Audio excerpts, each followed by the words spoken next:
Hello, everyone, and welcome to the Human Behavior Podcast. Humans are great at pattern recognition, but we often fail at the analysis portion because we have to rely primarily on subjective interpretations of events.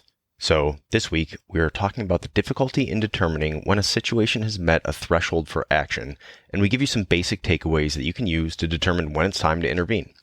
During the episode, we break down various real-life scenarios, including a mayor's criminal actions, a chilling family annihilator case, and an ambush on law enforcement to illustrate how taking the time to identify seemingly subtle cues allows you to see a much clearer picture of an event.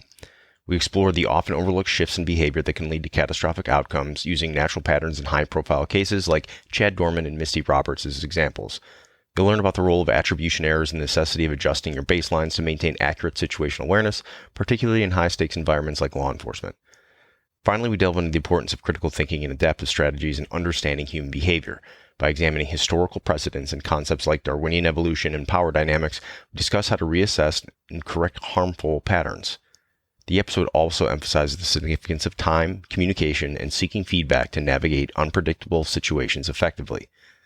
Thank you so much for tuning in. We hope you enjoyed the episode, and please check out our Patreon channel where we have a lot more content as well as subscriber-only episodes of the show. If you enjoyed the podcast, I would kindly ask that you leave us a review, and more importantly, please share it with a friend. Thank you for your time, and don't forget that training changes behavior. All right, good morning, Greg, and hello, everyone, and thank you for tuning in to the Human Behavior Podcast. Just a quick reminder to our listeners, we have a Patreon site. You can check out all the links from the episode details where we have all kinds of different, more information, extra episode stuff, and things we release to our listeners. And of course, it's we answer any questions on there as well. But we also have, depending on what podcast player you're listening to, there should be a little link on there. It says literally send us a text message. You can send in a message or response or a question right on there. It's not something I can really access live or something on here, but and it doesn't allow me to respond directly to you, but at least I get some feedback. So I just want to remind everyone that's on there and to check that out, and also follow us on social media. So for today, Greg, we're going to go over a few topics, and some of this comes from conversations we've had, and some of it comes from a lot of questions that we get from people in general. And, it comes from when someone kind of goes, well, how do I know when I'm seeing something and it doesn't feel right? Maybe I can't articulate it like you guys, but I know there's something going on here, or I think there is, or how do I tell? And when do I meet this intervention, or when do I take action? So it's sort of like, I would phrase the question as when does it reach, a threshold for action?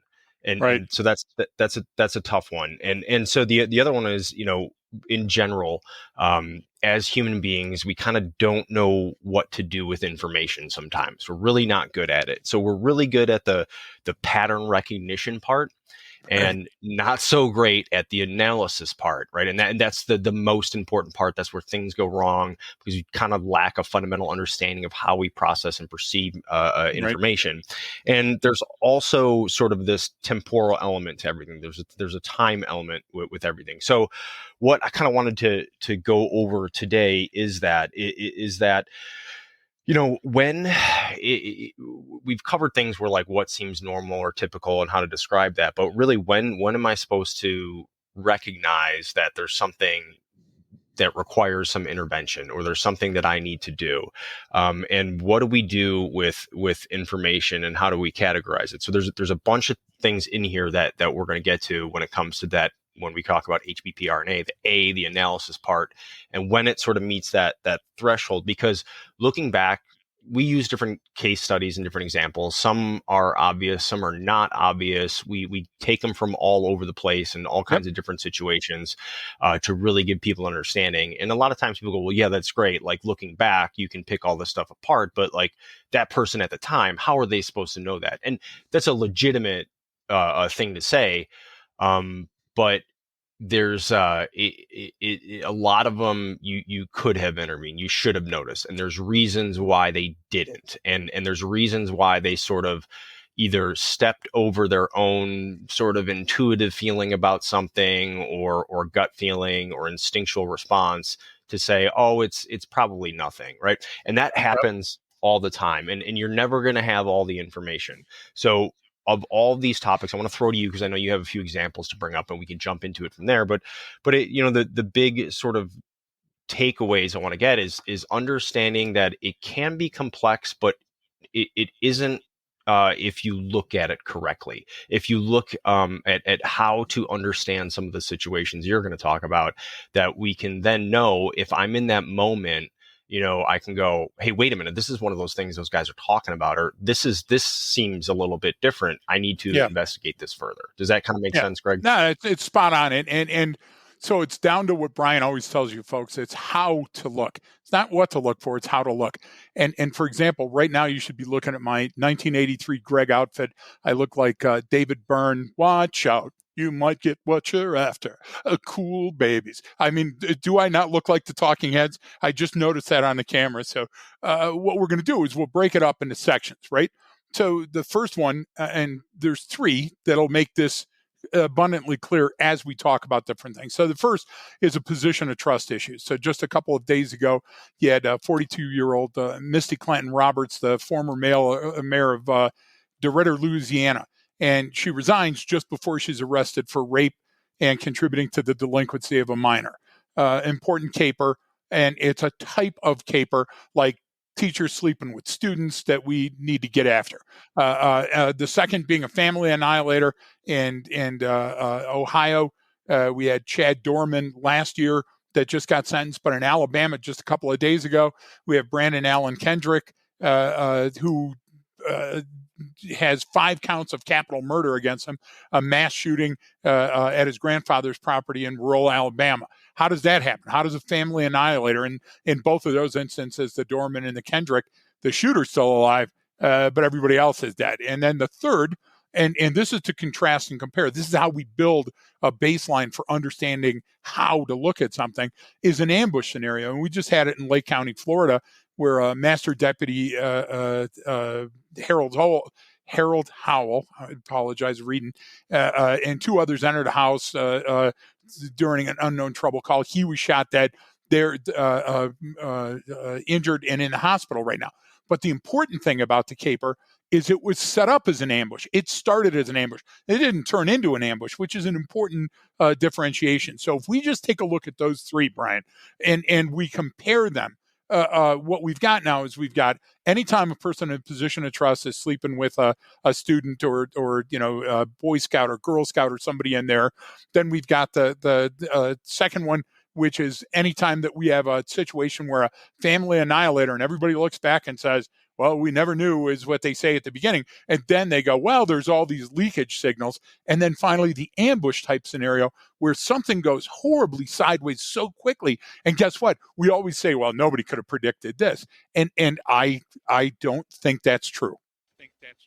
Okay, so one thing real quick, actually 2 things real quick. Are you hearing me, and is there audio okay, or is I just switched? I'm hearing you loud and clear. Up on my end. Okay, so we're all good. All right. Sorry. Yeah. I don't know. This thing keeps switching on me. But I'm sorry. You brought up 3 seemingly completely different completely different unrelated situations. Yep. Now you ended it with something that I would agree with a lot of people. We have this idea is like, well, how am I supposed to know that that's going to happen? Or we could have never have predicted it, or that was so rare. And I immediately, my big thing is to go, well, hang on. Everything can be predicted. That doesn't mean you can predict everything, but everything can, right? Like you know what I'm saying? Yeah. But if I look at it that way, then it allows me to see things like I can't predict exactly where lightning is going to strike, but I can predict when it's likely, when all the conditions have been met for lightning to occur. And then you can look out and say, okay, all conditions for lightning are here, and we're likely going to get lightning. A meteorologist can tell you that, right? And then you can say, well, what is that likely going to hit in this area? If we're in a big open field and there's a giant metal pole in it, I go, well, there's a good spot for it. And so that's the idea. And this isn't a bash on people that didn't intervene sooner or didn't see it coming. It's because we're sort of conditioned to think this way in a sense. We don't understand that all of these things, there are pre-event indications. So these 3 seemingly different ones, you're saying, first of all, I would ask, what is the common theme? Like out of these three completely different cases, why are you chunking them together for this discussion? I want to start there. Yeah, and I'm going to answer in an unconventional fashion, but it'll make abundant sense once we get it out there. Yeah, surprise.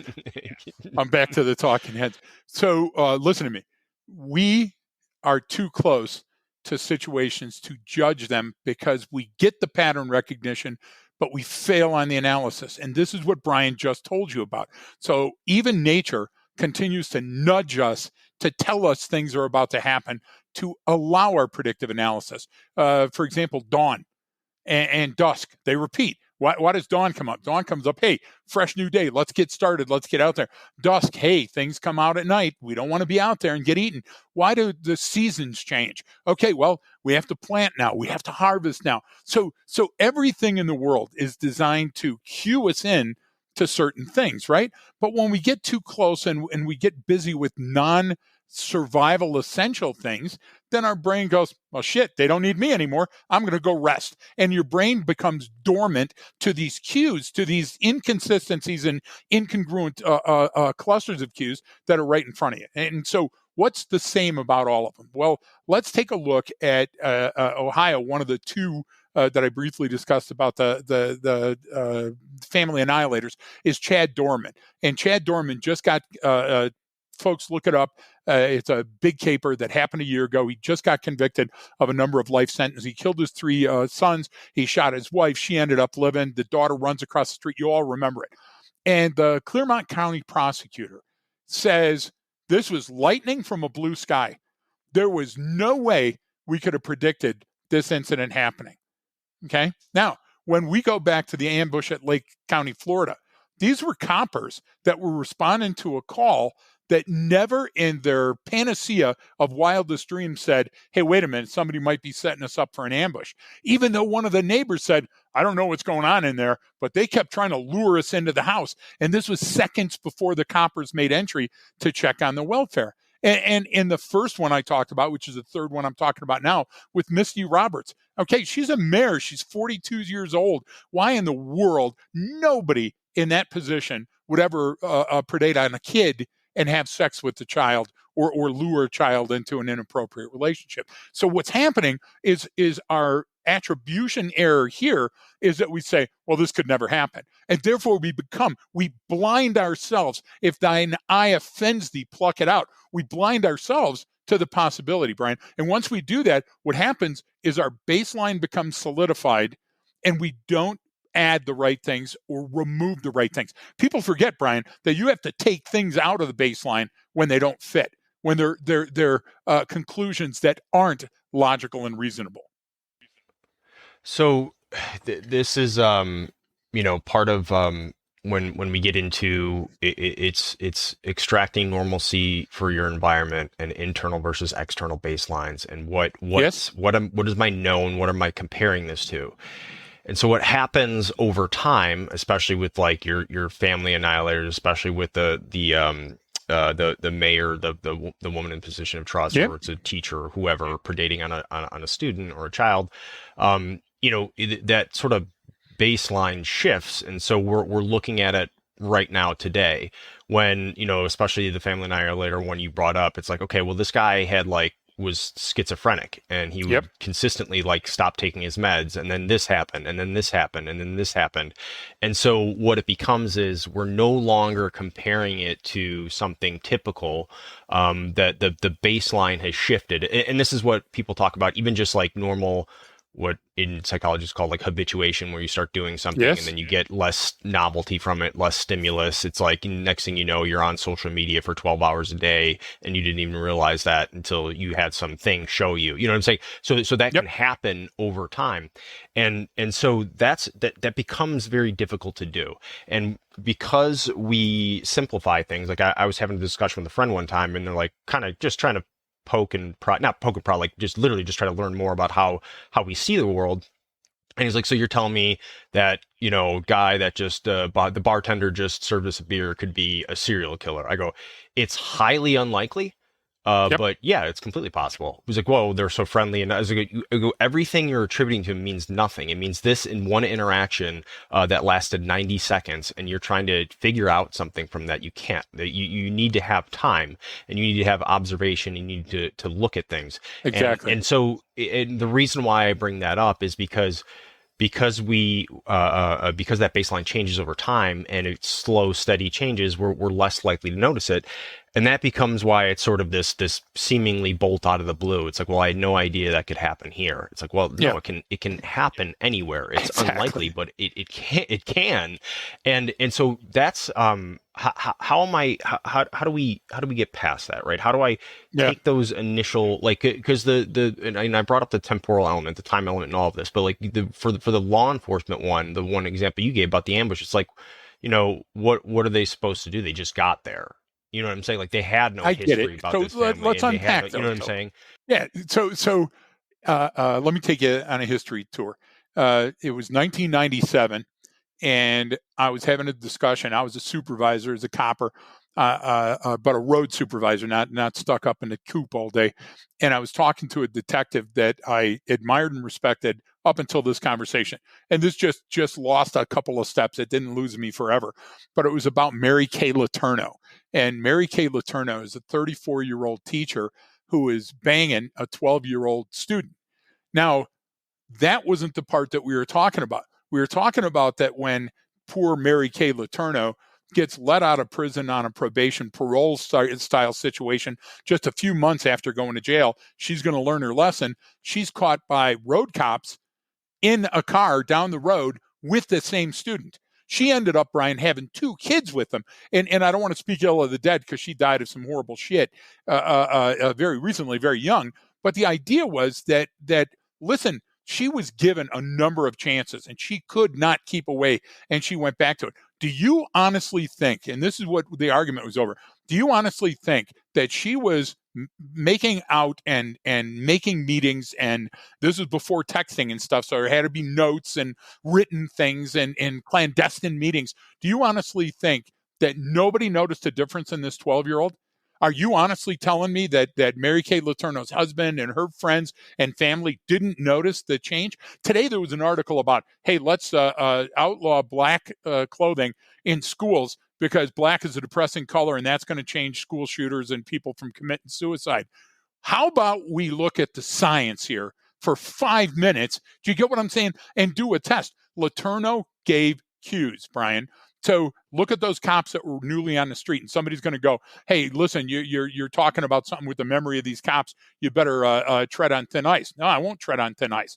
At 9:03 p.m., the copper, the master deputy on the scene, had so much information that shit was going on in that house that he disregarded everything else, and for the safety of that family, he made entry. The minute that he crosses the threshold of the house, his body-worn camera picks up the frames of an adult male behind the couch with a rifle ambushing him that starts to shoot. And the 2 daughters are in there shooting as well. So what happens is he made the decision, I have to, based on all the information that's incoming right now, make entry on this house. Why? Because the nutty woman that he met outside was given Bible phrases and just odd statements. They handcuffed her, and she's supposed to be the reporting party. And the call didn't add up. And Brian, you remember Sean always talking about the holes in the Swiss cheese lining up. Listen, when the cues that you're getting don't add up, your instincts are telling you, rush in there, we need to save everybody. But what you have to do is, for survival, you have to give yourself the gift of time and distance. You have to say, this call is so different that I have to give the kaleidoscope another turn and imagine what might be happening. So I have to look in engineering. They talk about baselining and when you change a baseline. And they said whenever a significant change occurs, a project may be re-baselined, and this means issuing a new updated baseline to measure against. If those coppers in Florida would have done that, and everybody's going, oh, don't second guess, don't armchair. Hey, kiss my ass. I was a copper, been on a ton of shootings. I got scar tissue, but I'm not dead. And I'm not dead because I used the gift of time and distance. I'm not saying these cops had that choice. I'm saying that if that was a choice and they had availed themselves of it, look at the situation here. It's a 1 in a zillion lightning strike from Mars, Brian. Nobody in a right mind would have said this family conspired to create this call to lure the neighbors. This was apocalyptic cult shit. And so it was so outside of the realm of what this master deputy had seen that he fell for it. We're all victims of falling for it. And you know what? He's an honored veteran master copper that made a mistake. And this mistake cost him his life. So let's not turn it into a bad thing. Let's turn it into a good thing so we can learn. Whenever the cues add up and tell you this makes no sense, you got to give yourself extra time or you're on the wrong baseline. That's my suggestion.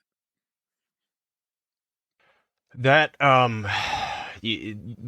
see what you're saying with this with your explanation here, and you know we keep reiterating what seemingly can sound like simple phrases or simple principles to use or simple ways of looking at things.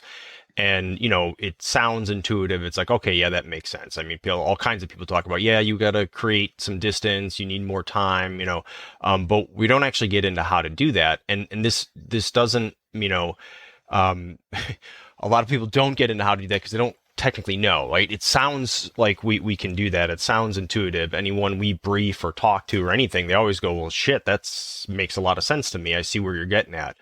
But actually doing it is very different, yeah. and because it's sort of... That's why you need training. You're exactly right. Yeah, right. To actually implement something like that, it takes time, and it takes practice, and it also because it's seemingly counterintuitive to how humans think in these situations, especially decision making in extremis, or when there's some time constraint, or when there's some stress, or when there's some sort of a threat likelihood, you know, whatever the situation is, it sort of muddies the waters, and it becomes seemingly more difficult to make a decision or take that step.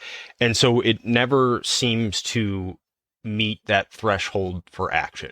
Yes. So if I want to implement this, or if I'm looking at something, that's, from what I gather, a lot of times, a lot of our questions that we get from people fall under that. It's like, when does it meet the threshold for action? Because it's easy in some ways to take it on a case-by-case basis, which is why then people that you get into when you see this indicator, it means that. It's like, well, no, It doesn't. With all of these, you know, if all of these circumstances are here, then yes, it does. But if you change one of them, it can change the outcome.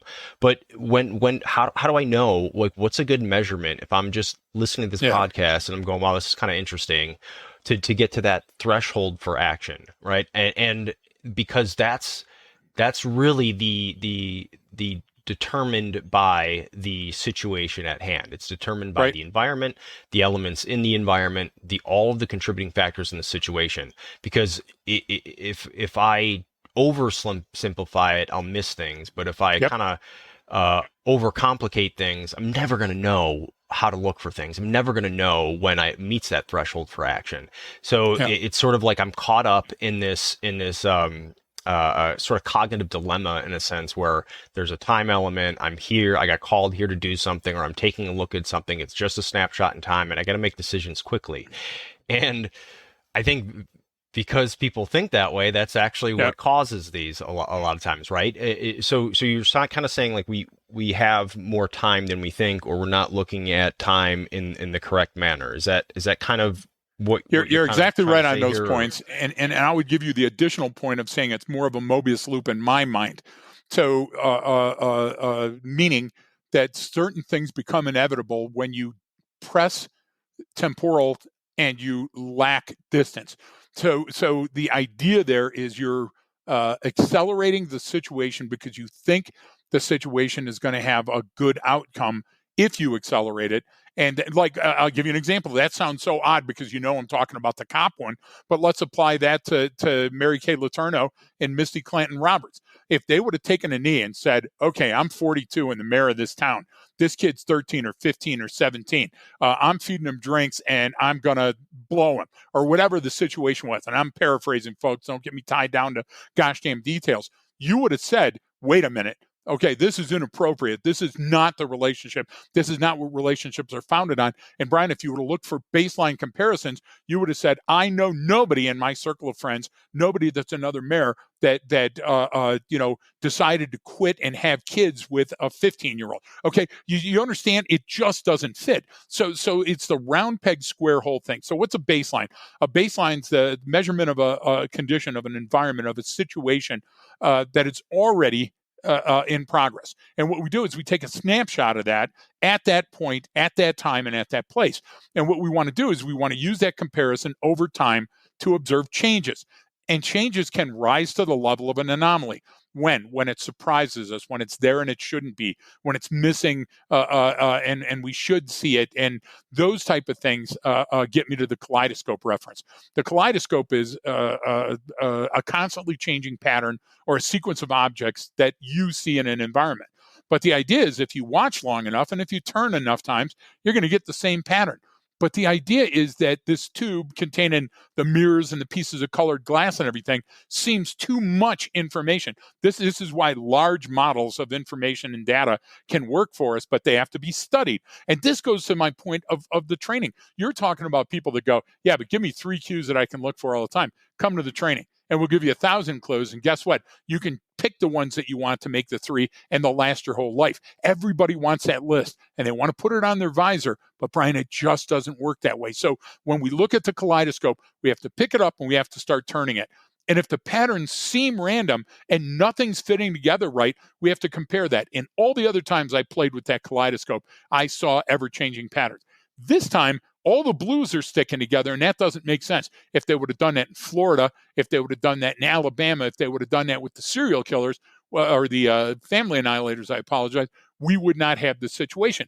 When your baseline doesn't seem to fit for the situation, you have to change your OP or you have to change your baseline. So in other words, you have to change the method of the information processing, that you're getting because something's wrong there. You're not processing the information correctly, or you have to change the baseline, what you're measuring that information against. So you said something that was kind of that was interesting earlier, where you said nature, and I'm paraphrasing. I think you said it's like this, but it's nature reminds us of the important things, and you talk about dusk and dawn. Can you explain that a little bit further, like what you mean by that? That nature reminds us of important things. So dawn is obviously an important thing. To get up, to move around, to establish whatever it is, patterns that are going to help you live a long and healthy life. Why? Because it's good for the earth. It's good for procreation. It's good for families and clans. Your brain's chemistry is set up to support that. We have circadian rhythms that get us up and put us to sleep. And if we work too much on midnights, we don't get the allotted amount of rest. Okay. So all of those prompts are lined up to lead a prudent person to believe that it's important to get up in the morning and get out. A rooster crows in the morning. Okay, a rooster is audibly, significant to us and wakes us up. Now, somebody's going to go, "Oh, that's all random shit that you're putting together." Is it? I'm saying it's not. So prove me wrong. There's the thing: is go out there and take a look at all of those things that you have. Look. It's healthy to do this in the morning, but it's not healthy to do that. And later in the day, what are the 3 things that you want to do? 3, 2, 1 from our buddy Coram. 3 hours before, don't eat anything. 2 hours before, don't drink anything. 1 hour before, don't watch any television, and you'll get good sleep. Why? Because sleep is essential to us. So when it gets dark, that's our message to our brain. You got to shut down for a while because we've been running at capacity all day long. And those hints come in such a repeated fashion and are reinforced by our brain's chemistry and our neural wiring that we have to pay attention to them. There literally is a goal behind all these things. Did you happen to see the Olympics at all and see the guy that set the record for the wall climb? And it looked like a spider going across the floor. It didn't even look real. So imagine the person that has to beat him. What are you up against? Well, but we know that there's certain limits. What I'm bringing up is there's certain limits of human performance. We're going to get to a threshold where we just, without chemicals or changing some factors in our environment, we're not going to be able to exceed those. But simple things in our environment, like the change of seasons, like the calm before the storm, those are God, Buddha, Vishnu allows us to process those and predict so we can take cover, so we can get hydrated. The symbols or the signals that your body gives off for dehydration, you think that's accidental? There's these cues in our environment. So when those cues are so obtuse, when those cues don't fit any pattern, so let me put it this way before I finish that sentence. I would say interview every copper that works in and around Lake County. Give them what this call was like at that moment, where the lady's running around, she's doing the Bible verses, she gives a false name and says that she's a prophet and all these other things, and there's noises in the house, and the neighbor comes up and goes, I don't know what's going on, but they tried to lure me in, and then louder noises to lure you in. They've never had a situation like that before. So this novel situation, you know that. How do we function in situations we don't have a file folder for? We're more likely to get killed or seriously injured in those. There's not as much opportunity. There's much more danger. So we got to reestablish the baseline. That's the time to take a knee and go, something is wrong here. Before we step across that threshold, we've got, and you're saying, yes, but people may die. Yeah, but it shouldn't always be the coppers and first responders dying, should it? If you continue down that road to that IED likely position, and you see indicators that would give you a reasonable suspicion that IED ambush is in place, and you low crawl up and still poke it with your knife, who's at fault? And that's hard to say. People hate me for making those comparisons, but I'm not talking about a person and their failure. I'm talking about how you should use that information and process it forward. That's the essence of situation awareness. Well, that's the part of that goes back to, we're not great at analysis. We're great at pattern recognition. Amen. So people talk about the situational awareness, understanding the elements in your environment, perceiving them, understanding them, knowing what they mean and how they fit into place. But what we don't focus on is then, okay, well, that third element of that is projecting that forward, right? Going, so okay, right. Knowing what I know now, okay, what can I likely expect next? What is likely to occur next? What's the most dangerous thing? Am I gathering any evidence to support, where this is going? Or if this is what I expect, or, let's say if this is a benign situation, if this is, I'm talking to the mayor and, she's not, I don't think she is, molesting a kid, right? Well, what else should I expect to see then if she's not doing that? And then what should I expect to see if she is doing that? And it's sort of that simple framework of going, I'm going to attempt to gather evidence that to both prove or disprove my hypothesis here, and then I can test that as it goes. I can send that out into the world and see what comes back, right? I can gather more artifacts and evidence. It's just long as I'm weighing this, and that projection part can be seemingly difficult because it's like our own training, our own cognitive processes get in the way of us arriving at a reasonable conclusion or doing really good analysis. I mean, that's the thing, is like everyone's an analyst, right? Just go on social media or, anywhere, and everyone's going to give you their opinion, their analysis on something. But rarely is it ever good, and rarely are people ever consistently good at their analysis, right? Because you have to, you need to have a process or a framework. So what it sounds like, because this is what you're saying, and this is why I'm bringing this part up, because you brought up the nature remind us of important things, but nature also kind of fucks with me, right? It kind of wants me to take, because not everybody can survive. Yes. So it's trying to make me take like the simplest route or the easiest answer or the path of least resistance. It's continually forcing me down that road, and that's what I've done my whole life. And you know what, Greg, I'm alive right now, so why would this be any different? And so that's always, to me, what I would describe as sort of the area the crux of the problem there is going, well, I'm set up to think and act and do things this way. But what you're talking about, Greg, and what we talk about, it's seemingly like, well, that's counterintuitive. I have to burn extra calories. So how am I supposed to do this If it's Yeah, not, let's go there. yeah. So explain. Let's go there. It's So seemingly what at a you're, topical level right now. Just what I want to say is that it's yeah, like, it's almost like you're why are you talking about it this way? Why are you teaching this? Why are you going through this process? Because if it's counterintuitive to how humans operate, then it's really never going to be successful. I'm never going to fully grasp it, which isn't true. But it's not you true, see right? topically what I'm No, getting no, at, and no. I'd like you to kind of sort of address that. You're spot on. What the point is that complacency will lie to you. Okay. Laziness is much easier than going to the gym and working out and eating right. So we fall for those traps, and then we tell everybody around us, well, it's nature. Now, that's not nature. Nature is all about survival of the fittest and the fattest and this and that and all those other things. But what we do is we have a fundamental attribution error where we say, I'm just fine. I fit in great. What's it going to hurt me? And the more we do that, that pattern reinforces itself, even if it's wrong. Hey, listen, smoking is not going to take but a couple of days off of my life, and I really enjoy smoking. Those lies that our brain tells us are reinforced with chemistry that we provide. Our brain doesn't provide it. Our brain doesn't yell and go, hey, go back and sleep in the cave. What it does is it reinforces us to go back and sleep in the cave when we choose that option.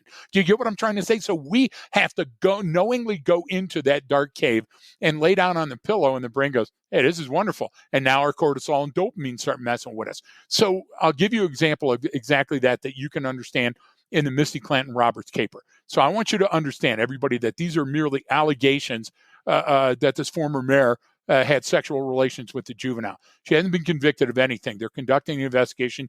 Yes, she's been arrested. Okay. But here's the thing. I would guarantee that what Brian said is absolutely correct. What happened is she had it's alleged she had sexual intercourse with a juvenile victim while she was mayor. And there's a bunch of things wrong with that. But the idea is that I don't think that she did it because she's a pedophile. I think what happens is that abusers like her and Mary Kay Letourneau, what you have there is you have somebody who early in their life, they got their emotional needs met through sexual behavior. And there was something lacking. They're going through a divorce, or they had a bad experience with a man or a woman or their significant other. And now all of a sudden they get this position of trust, which brings with it power and authority. And now all of a sudden what happens is I'm cool. I'm in charge. I see this person that back when I was younger, I certainly would have banged. And then what happens is now the inappropriate relationship doesn't start with the sex. It starts with, now I'm going to cross a boundary and I'm going to talk about my personal life with this juvenile. And then that person's going to share some of their stuff. And then I'm going to share a text. And then it's going to continue to get inappropriate because now it's going to be kind of a date where we meet somewhere. Look, if you're doing it clandestinely and you're doing it out of the public purview, it's likely wrong. And so what happens is all those environmental triggers and the nature of life telling us this is somehow wrong. Guys used to call it, and pardon the vernacular, it's a street term, guys used to call it the guilty dick syndrome. They'd come to me and they go, hey, I'm cheating on my old lady, but I can't get an erection.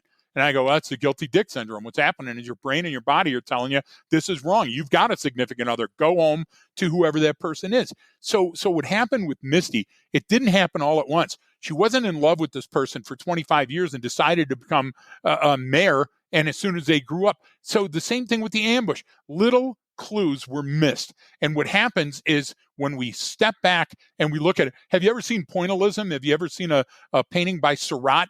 When you get really close to it, Ferris Bueller, perfect example. When you get really close to it, you can't tell what it is. But the further you step back, all of a sudden things come into view. And again, I'm not bagging on Lake County. They did their best. They're heroes. What a great job. And they did it for the right reasons to save lives. But sometimes, I read the other day a copper that died around here, and he died almost 80 years ago, and nobody knows his name anymore. And how did he die? On the way to his house from shopping. He was driving around in a vehicle and he saw what he thought was a drunk driver. He said, look, this guy's so bad, he's going to kill somebody. So with his family in the car, he makes the traffic stop, walks up, and the guy drives off with him hanging onto the car, and he dies right in front of his family. That's, again, a hero, Brian. But what would conventional wisdom tell us in that situation? The danger, just like with Roberts, is raising.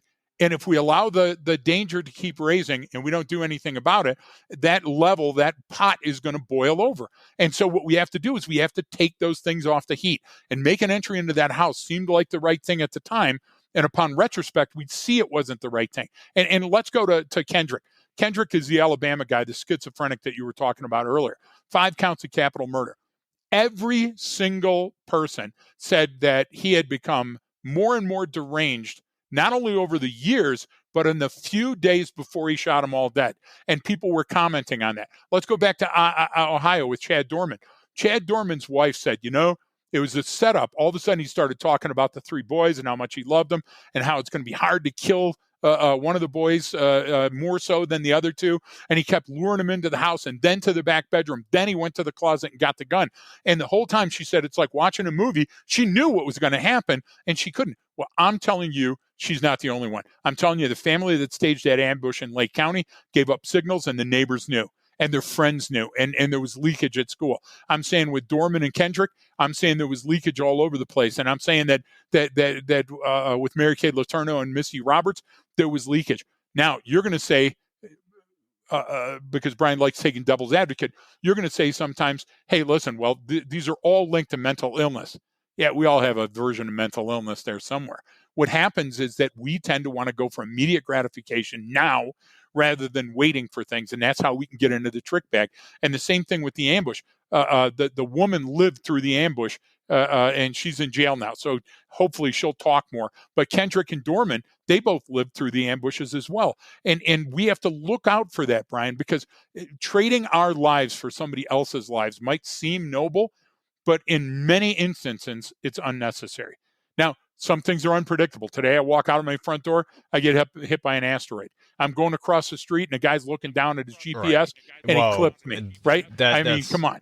That's the thing. It's like the asteroid is a perfect example. It's like, well, no, technically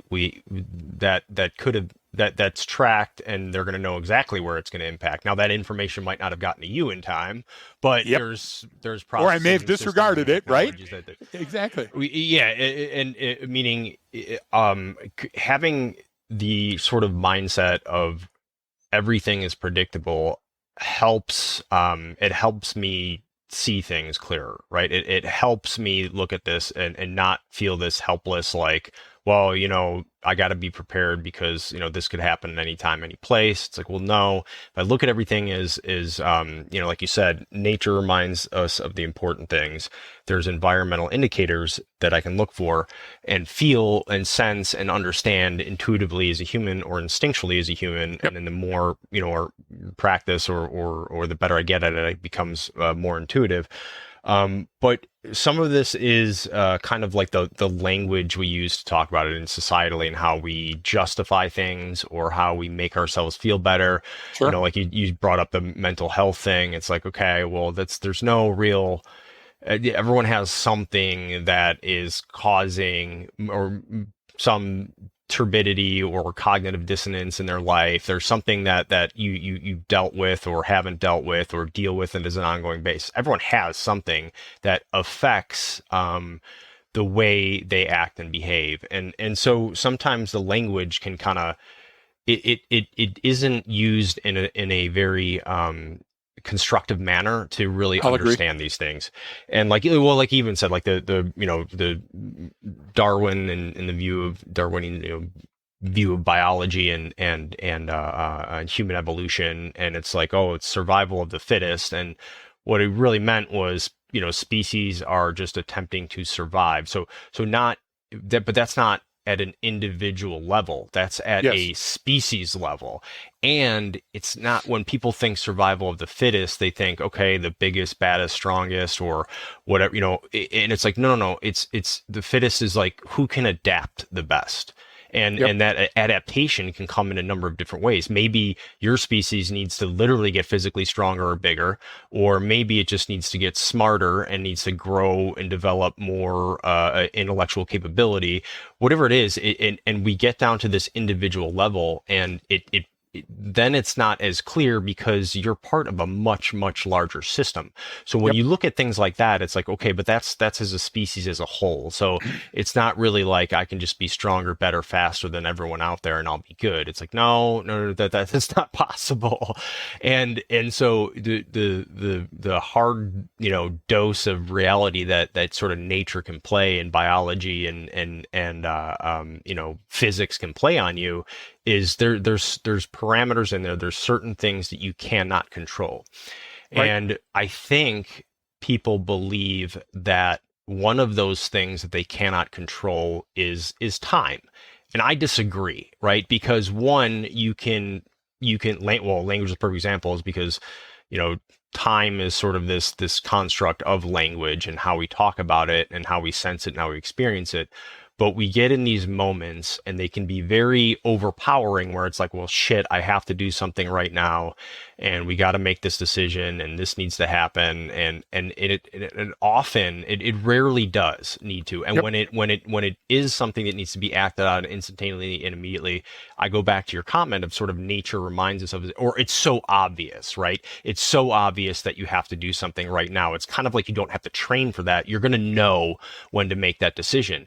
It's the training and the reflection and the analysis has to occur on the seemingly benign, the seemingly obvious, the seemingly sort of like everyday minutia and understanding that. And if I understand the everyday minutia, the things, the normalcy, the baseline that you're talking about, what should happen and what shouldn't happen typically, given these set of circumstances, if I just get really, really good at that, these non-standard observations or those things that are different will become clearer, more obvious, and more apparent to me when they come up, regardless of the situation that I find myself in. Because you use those three examples, and a lot of people go, these are completely different things. You need different tools to go after these, and it's a different thing. It's like, look, I get it. It's a different situation.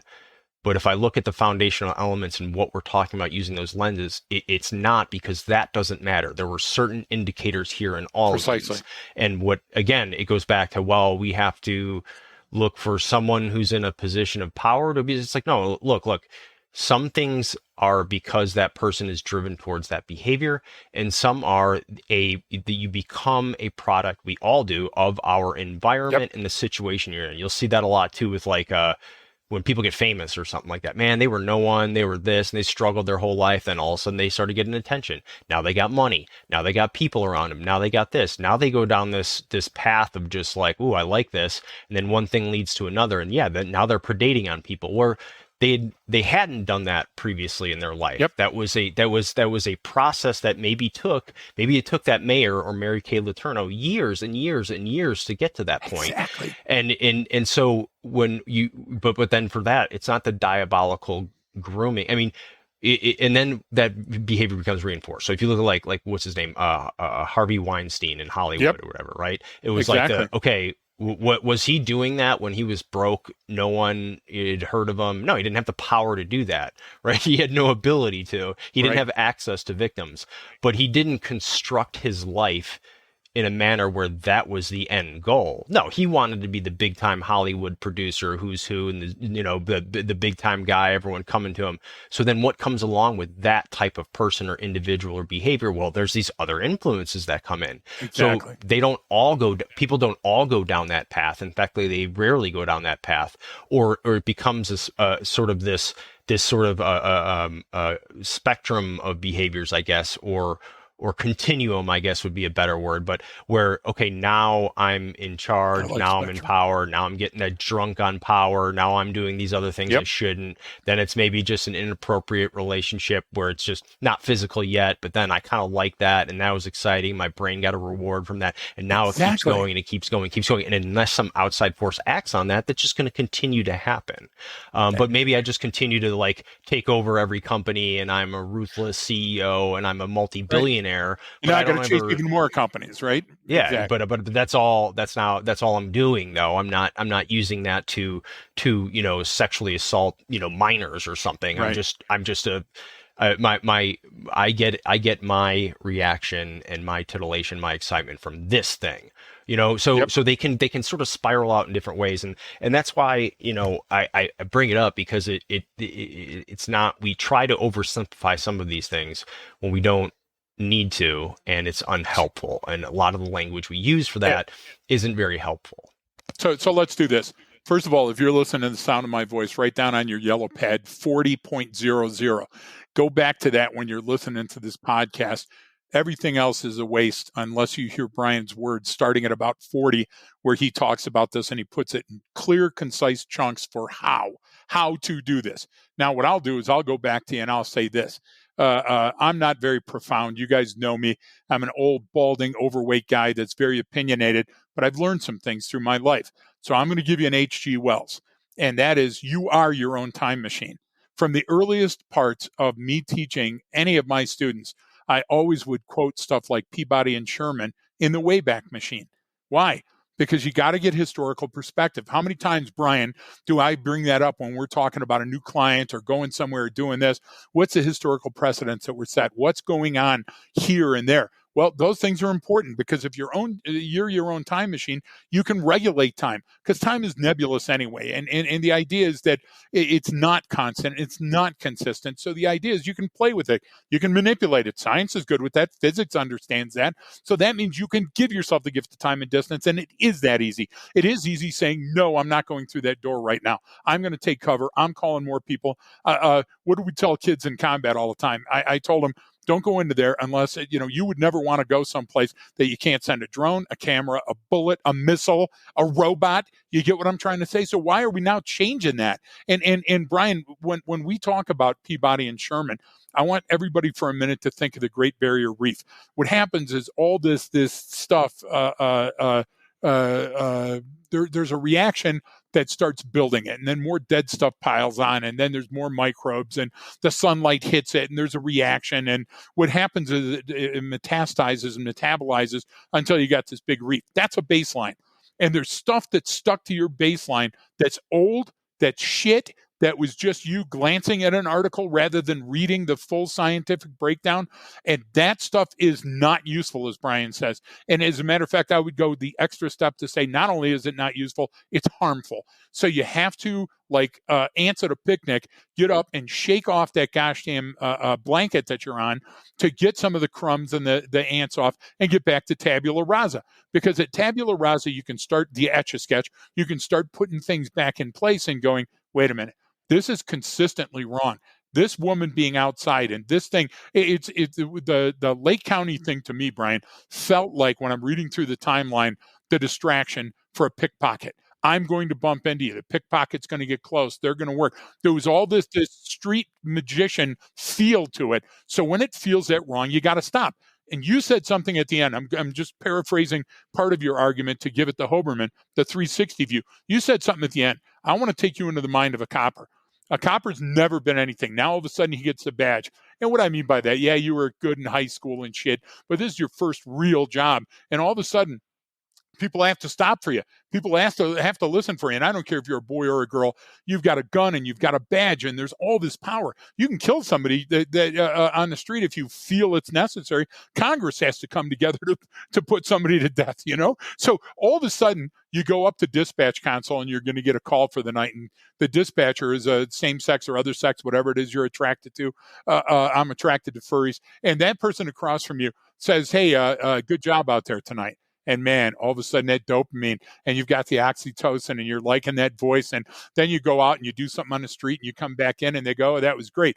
Next thing you know, you're in the Motel 6 nailing them. Okay. Same thing. You go to the Cabbage Patch, you're at the Ramshorn or whatever restaurant it is. And you know what? That waitress that's got 6 jobs and 3 kids at home from 2 failed marriages, or boy or girl, again, I don't give a shit about it, is nice to you.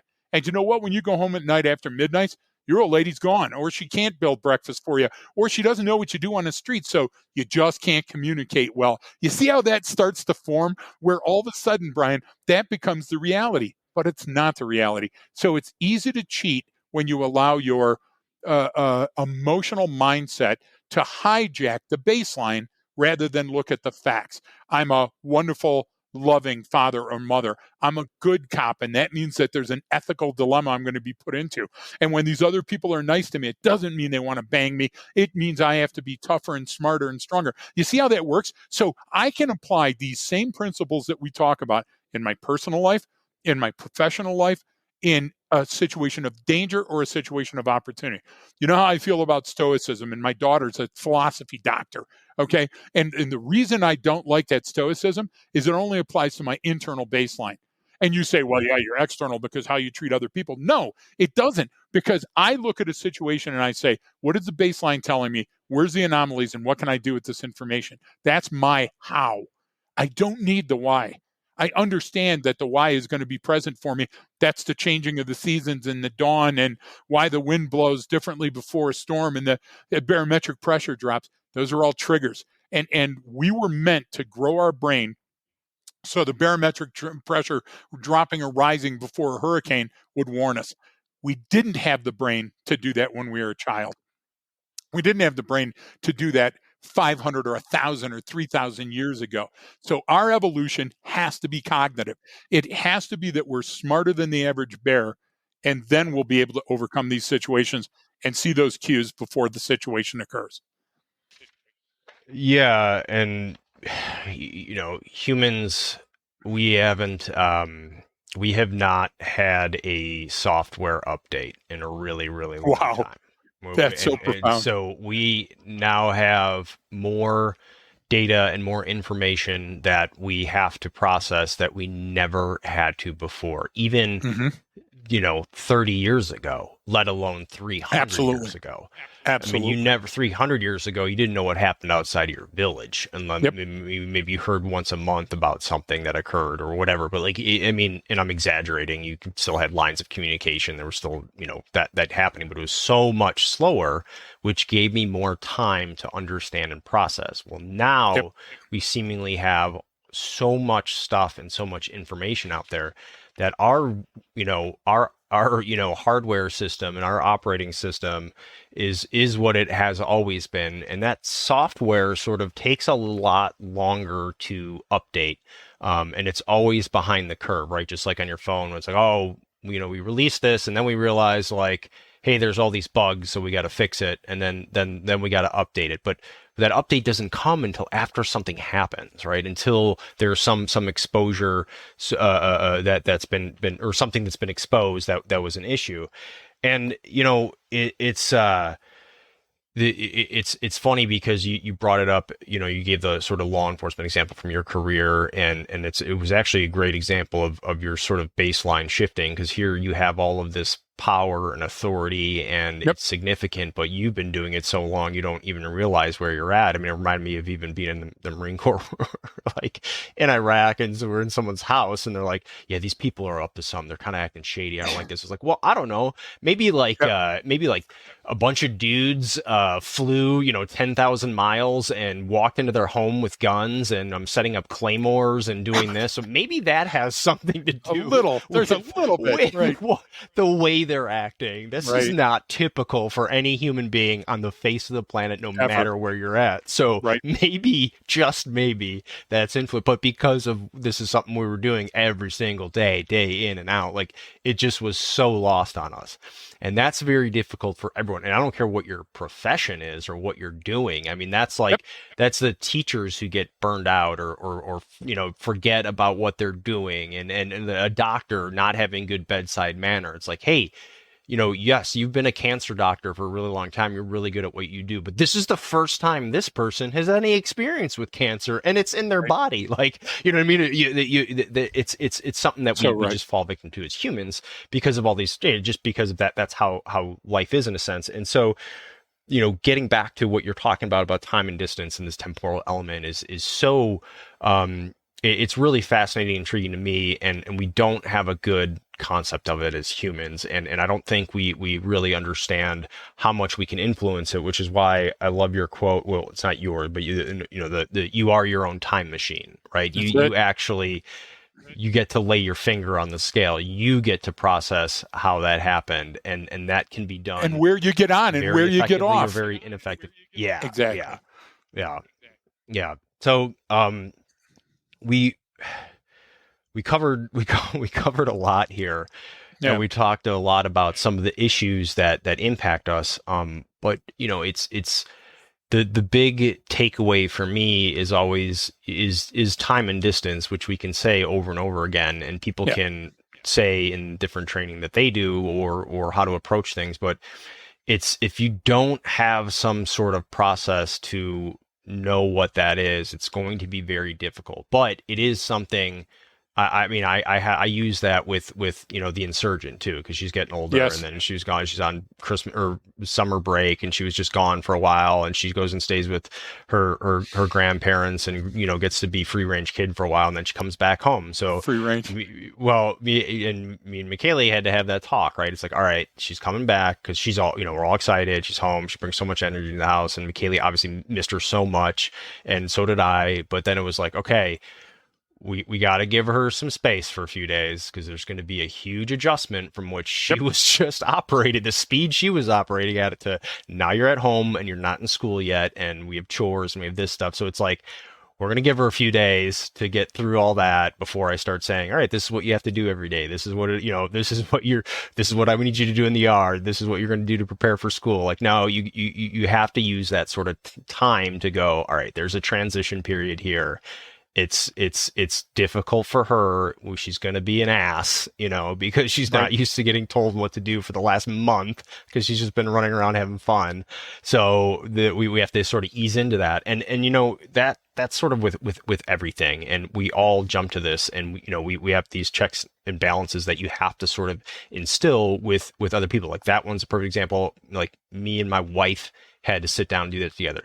You and I do that with different stuff where I'm on top of something or working with a client that we're cooking and we're moving forward and this is going. I'm like, hey, I want to get in this. And you're like, and you'll do we do, but do we need to do that right now? Or do we want to just start here? And I'm like, shit, you're right. Let's chunk this a little bit. Let's not get overwhelmed. Let's not throw everything at them. We have time here. Like this isn't so you have to sort of have that person to do it. But or a way to look at it, even internally yourself, to go, is this the right thing to do right now? It goes back to even our good friend Brian Willis, who's an amazing guy. He's I love when he sends me an email, because I see it at the bottom. At the bottom of his email, it says, remember what's important now. And I'm like, damn, it's just like, you're so right with that statement. Like, but what is what he's important saying right now?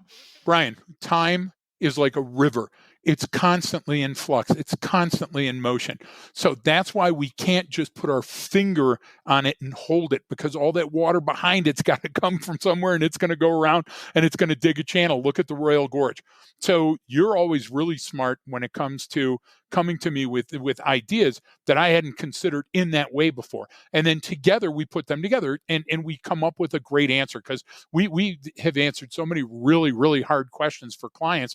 And I love that we have the ability to do that. And when we don't know, we go to experts. What does that mean? Well, we know about large language models and we know about large data sets. But the idea is that two things that will get you in a trick bag faster than anything is failure to process that information correctly. In other words, the time that you're putting on the analysis and what you do with that information in the moment. And the point of that is comms, communication. Internal and external communication, team communication on these issues. You got to tell somebody, this is wrong. This doesn't feel right. Why is she going with this kid into the closet?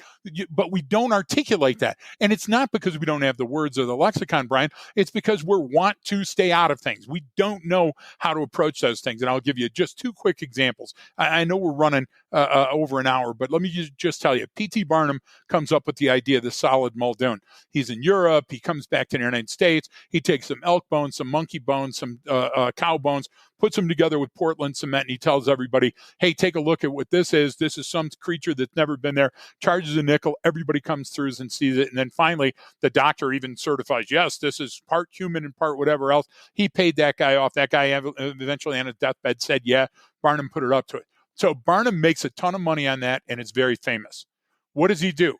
He goes out further into the West, past the Pony Express, past the telegraph line, past information, Brian, how information was communicated. And he goes just to the edge of that where people didn't know about the solid Muldoon. And he does it again. And he goes, I found the missing link. And he digs it up in, some Western state, and people come in and he makes $1 million again. Brian, we can't touch time. We can manage time. We can influence time in our own lives. We can be our own time machine. But the one thing that we can manage in our lives that'll make it better is processing information and communicating the results.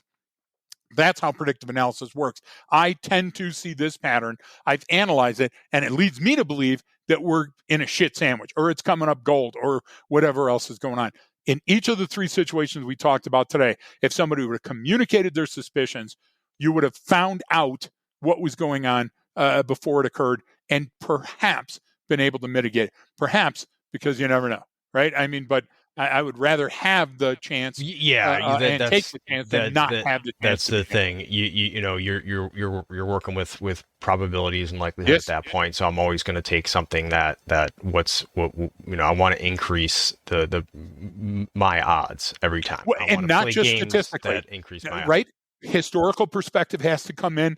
It has to be a situation that ethically you're feeling comfortable with. You get what I'm trying to say? All those things have to fall in a line. It can't just be statistics, because sometimes statistics can show something that's less weighted than something else. So you have to be the arbiter of fact. You have to be the person that steps in and says, this thing is more important than these. And again, in all these 3 situations, if that would occur, the person wouldn't have gotten a trick bag in the first place.